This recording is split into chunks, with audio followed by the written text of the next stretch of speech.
Vamos a ocuparnos de la guerra que la tenemos, si se quiere la palabra, un poco desatendida, que es la guerra en Ucrania como consecuencia de la invasión rusa. Y digo la tenemos un poco desatendida porque acaparó la atención todos los sucesos de Oriente Medio en los últimos tiempos y de alguna manera quedó relegado. Pero la guerra en Ucrania está latente, la guerra ya lleva más de 2 años y pareciera ser que, bueno, se torna infinita. El tema lo vamos a analizar junto a Muki Tenenbaum, es analista político, conoce muy bien esta situación. Hola Muki, ¿cómo estás? Bien, ¿cómo estás vos, Gus? Bien, bien. Bueno, contanos un poco cuál es el cuadro de situación actual en este escenario bélico y de qué manera pueden ir desencadenándose los hechos que todavía quedan por sucederse, ¿no? Mira, hay tres noticias que son de hace poquito, desde el fin de semana y hasta un par ahora, que creo que nos van a dar una imagen mucho más corregida de lo que hacia dónde vamos, porque es hacia dónde vamos, no dónde estamos ahora. Donde estamos ahora es Ajá, un estado prácticamente congelado, claro. de una guerra congelada. De hecho, estamos en medio del invierno, ¿sí? No es una sorpresa que la guerra esté congelada porque ya el Ujú. clima es muy, muy inhóspito en invierno. Tenés tres noticias. La primera noticia es que Donald Trump anunció hoy vía Orban, ¿sí? Orban por lo menos en sus declaraciones dijo que Donald Trump dijo que si él asume no va a darle un centavo a Ucrania. Esto es un cambio muy importante y un aviso muy Drástico. importante, Ujú, drástico y que puede cambiar toda la guerra. Recordemos que Orban es digamos, la espina dentro de la Unión Europea. Sí, Hungría es parte de la Unión Europea y estuvo tratando de bloquear cuanto el pudo o presidente cuanto de Hungría, presidente de Hungría. el presidente de Hungría que estuvo en la asunción de Milei. ¿Sí? Claro. Claro, sí, sí. Ese es de la ultraderecha, es digamos, el primero de la ultraderecha que tomó poder en Europa y que sigue siendo muy bien en las elecciones, incluso en las Ujú. últimas. Pero él anunció esto sobre él. La segunda noticia es que CNN acaba de avisar, o en una investigación de ellos, que Rusia produce 300% más municiones de artillería de lo que producen Estados Unidos y Europa juntos. Ujú. Y esto también es un problema muy grave para Ucrania. Tomemos en cuenta que Corea del Norte está dándole bastante municiones a Rusia, Rusia está usando municiones de Norcorea. Era obvio y está pasando lo que tenía que pasar, las municiones de Norcorea son de muy baja calidad y la mitad de hecho no funcionan, parte de ellos incluso terminan matando a esos que lo están usando, ¿sí? Dentro del cañón o de la artillería que se usa, a Claro. veces explota adentro y los soldados que están alrededor pagan con su vida este tipo de errores. Así que no son tan buenos se creía, pero es un problema. Y es un problema de momento que Rusia sí misma produce esta artillería. La tercera noticia que tenemos es la historia de la discusión que tuvo con el Papa. El Papa sale con una declaración muy controversial, en donde llama digamos, en un llamado gandiano, ¿no? Me recuerda a Gandhi, Ujú. ¿sí?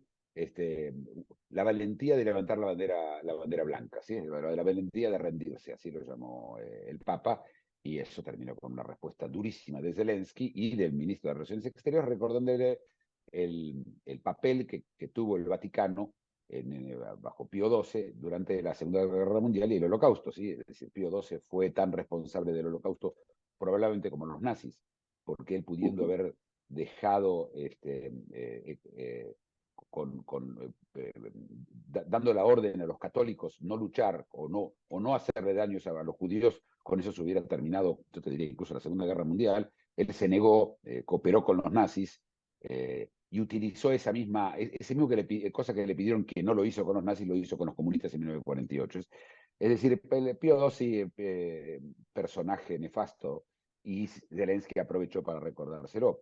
Pero ya tenemos al Papa pidiendo que se rindan, tenemos las noticias de CNN que curiosamente aparece en este momento, que Rusia fabrica más artillería, la noticia de Orban con Trump. Esto augura muy malas noticias para Ucrania y la defensa de Ucrania.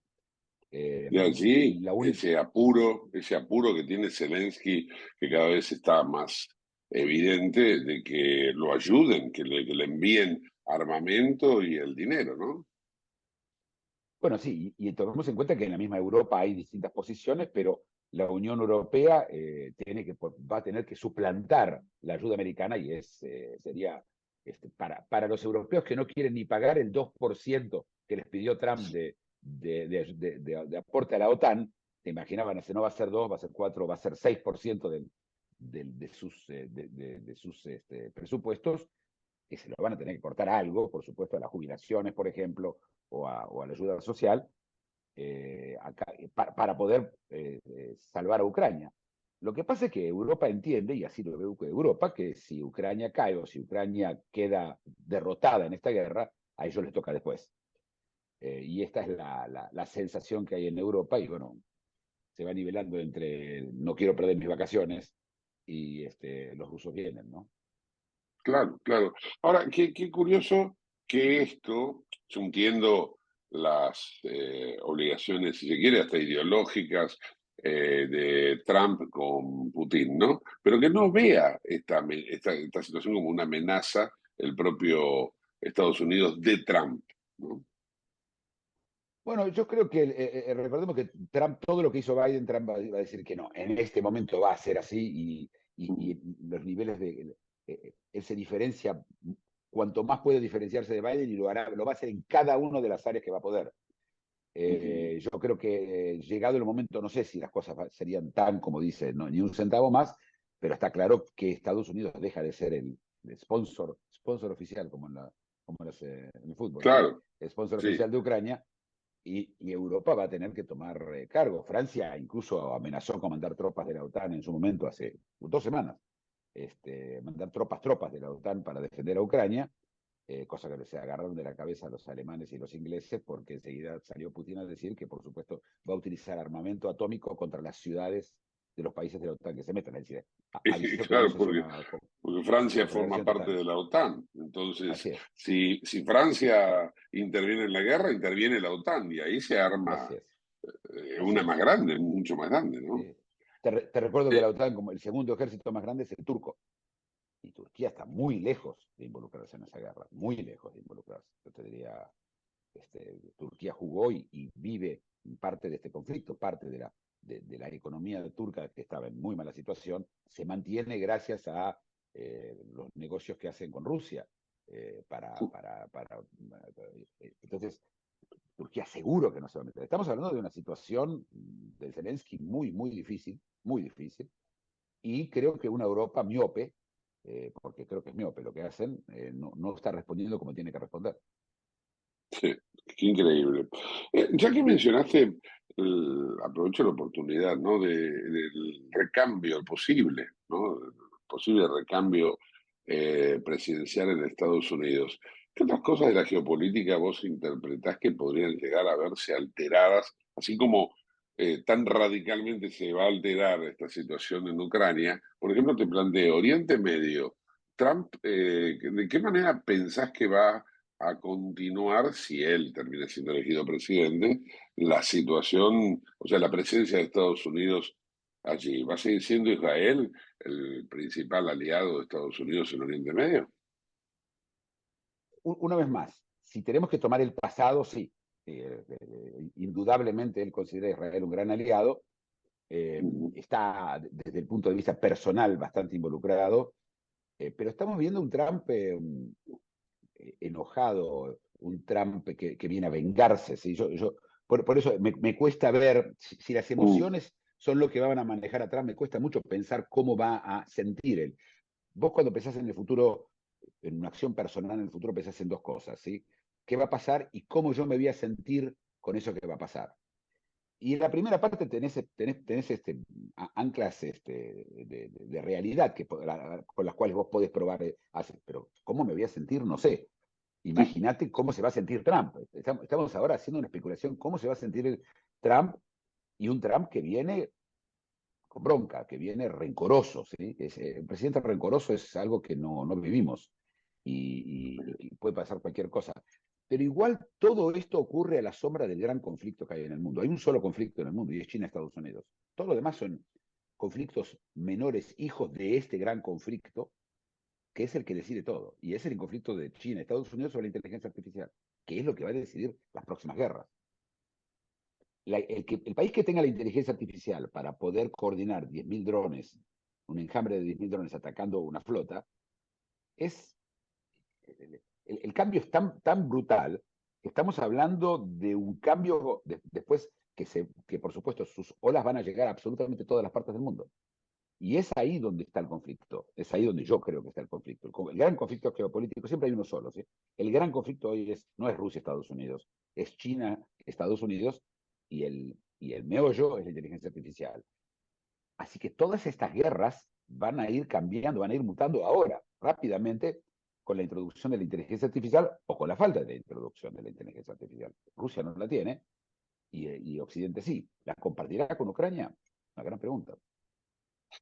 O sea, hay una guerra fría eh, entre China y Estados Unidos más instalada de lo que todos creemos, entonces. Así es, así es.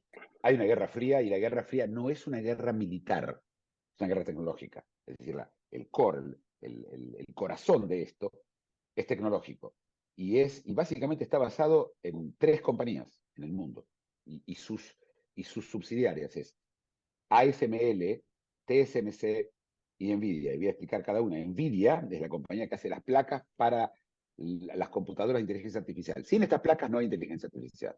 Y por supuesto, Sí, Nvidia no puede exportar nada a China. Para que Nvidia pueda hacer estas placas necesita los chips, los famosos chips, que los hace una sola compañía en el mundo y solo una. Y este TSMC que está en Taiwán, ¿sí? A la cual China le tiene ganas. ¿Sí? Pero para poder hacer estos chips, y cualquier chip en cualquier lugar del mundo, hay una sola compañía que fabrica las máquinas para hacer chips que lleva 25 años de ventaja tecnológica, para que entendamos de lo que estamos hablando. Es una compañía que se llama ASML y está en el sur de Holanda. Y solo ellos fabrican esta máquina. Y nadie más la puede fabricar, ni nadie la va a poder fabricar. Entonces, toda esta guerra está basada en estas 3 compañías. Toda esta guerra tecnológica. Si estas 3 compañías mantienen el boicot contra China, el cual ya está dando muchos resultados, China en 2 años va a pasar de ser una gran potencia militar a una potencia militar mediana. Su flota, que hoy es la flota militar más grande del mundo, como te dije, un enjambre de 10.000 drones, la liquida en 20 minutos, manejada por inteligencia artificial. Así que yo te diría que la ventana son 2 años. En esos 2 años, o un año y medio ya, en ese año y medio, en esos 18 meses, el cambio va a ser brutal. Si Ucrania aguanta esos 18 meses y si se comparte con ella parte de la inteligencia artificial, Rusia tiene un problema grave. Hasta entonces, Rusia tiene todas las de ganar. sí. Y hoy más que nunca queda entonces en evidencia que esta guerra tiende a lo que acabas de describir, porque es la guerra de los drones, a diferencia de otras guerras anteriores. Aquí ha sido fundamental, predominante, determinante, podríamos decir, para el punto en que se encuentra la guerra, los drones, Así es, así es. la Los drones tecnología. claro. Y recordemos, los drones no viajan personas, solo los que lo Claro, manejan por ahora son personas. Y después ni eso. después de El eso. sistema es automático, te van todos a dormir. ¿Sí? Y se levantan a media y Claro, dice, qué pasó ayer? Y esto, y después, mientras yo dormía, la inteligencia artificial trabaja 24 horas al día, que no se cansa, que no se duerme, que no se desmoraliza, que no saca banderas blancas, ni tiene religiones, ni tiene ideologías. Es el arma perfecta. son juegos de computadoras. Muki, te agradezco Ah, muchísimo. un Te placer. mando, te mando un fuerte abrazo. Gracias, muchas gracias. Muki Abrazo. Tenenbaum en el ojo de la tormenta.